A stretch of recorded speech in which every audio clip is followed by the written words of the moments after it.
Hello friends, हम लोग Indian evidence act 1872 देख रहे थे, जिसमें ये हमारा रिविजन क्लास होगा इंडियन एविडेंस एक्ट का। अभी तक हम अगर इंडियन एविडेंस एक्ट 1872 देखें तो उसमें हम लोग क्या क्या कर चुके हैं। तो उसमें हम चैप्टर 1 जो है इंडियन एविडेंस एक्ट का, वो हम कंप्लीट कर चुके हैं, जिसमें कि हमारा सेक्शन 1 से लेकर के सेक्शन 4 तक आता है। और अगर इंट्रोडक्शन वीडियो आप लोग देखिएगा मेरा इंडियन एविडेंस एक्ट का, तो उसमें मैंने बताया हुआ है कि जैसे कि मेरे ही चैनल पे हम कॉन्स्टिट्यूशन ऑफ इंडिया के भी कुछ वीडियोस डाल रहे हैं।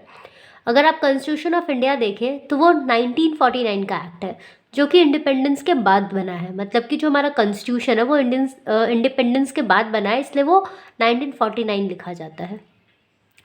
लेकिन जो हमारा इंडियन एविडेंस एक्ट है वो 1872 का एक्ट है, तो वो हमारे इंडिपेंडेंस से पहले का है, फिर भी हमारे इंडिया में वो आज भी रेलेवेंट है। वो क्यों है, किस लिए आज भी इंडिपेंडेंस के पहले के एक्ट्स, चाहे आईपीसी हो या Indian penal code, contract act, ये सारे जो एक्ट्स हैं हमारे, वो सब इंडिपेंडेंस से पहले के हैं।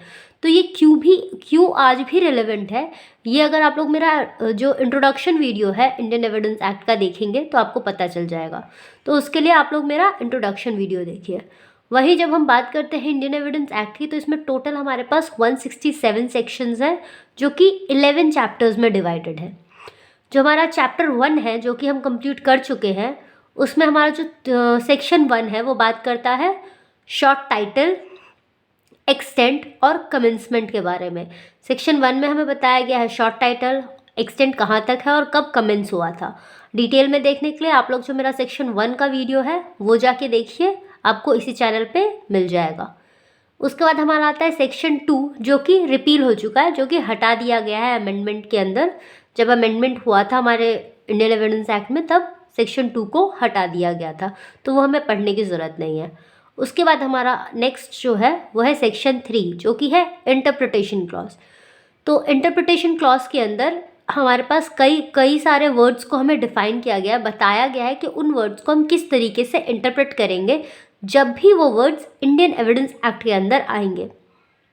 इसमें हमने कोर्ट देखा है, देन इंडिया देखा है, फैक्ट्स देखे हैं, facts in issue, relevant fact, documents, proved, not proved, इन सारे टर्म्स को हमने डिटेल में 1 बाय 1 करके देखा है। इसके लिए अगर आप लोग मेरे प्रीवियस वीडियोस देखेंगे जो कि सेक्शन 3 से रिलेटेड है, उसमें 1 बाय 1 मैंने सारे टर्म्स को अच्छे से डिफाइन किया हुआ है, अच्छे से एक्सप्लेन किया हुआ है। तो उसके लिए आप लोग मेरा प्रीवियस वीडियोस जा करके देख सकते हैं सेक्शन 3 का। उसके बाद हमारा चैप्टर 1 के अंदर लास्ट जो सेक्शन आता है वो है सेक्शन 4, जो कि बात करता है मे प्रिज्यूम, जिसका हेडिंग मे प्रिज्यूम है। इसके अंदर हम मे प्रिज्यूम, शैल प्रिज्यूम और कंक्लूसिव प्रूफ भी देखते हैं। तो इसके डिटेल के लिए आप लोग मेरा जो इंडियन एविडेंस एक्ट का इससे पहले वाला वीडियो है उसे जाके देखेंगे, तो आप सेक्शन 4 को अच्छे से डिटेल में समझ सकते हैं, जिसमें मैंने presume, may presume, shall presume, presumption, इन सब के बारे में अच्छे से बात किया है।